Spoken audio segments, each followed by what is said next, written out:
ஒரு பங்காளி சண்டையினால பாண்டிய நாடே முடிவுக்கு வந்துச்சுன்னா உங்களுக்கு அது தெரியுமா?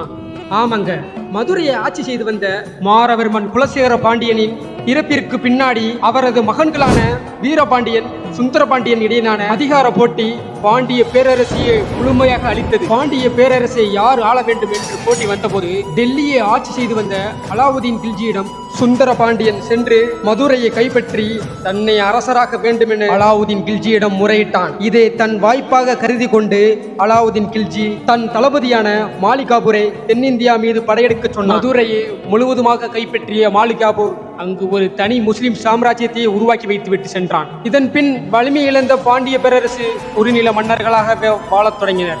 நாயக்கர் காலத்தில் பாளையக்காரர்களாகவும் ஆங்கிலேயர் காலத்தில் ஜமீன்தாரர்களாகவும் தற்போது பாண்டிய மன்னர்கள் மக்களோடு மக்களாக வாழ்ந்து கொண்டிருப்பது ஒரு வரலாற்று துயரமாக கருதப்படுகிறது. மதுரையை ஆண்ட மாமன்னர்கள், கடலையும் தாண்டி வணிகம் செய்த பாண்டியர்கள் இன்று வெறும் கல்வெட்டுகளாகவும் புத்தகங்களாகவும் மட்டுமே நமக்கு மீதம் இருக்கிறார்கள்.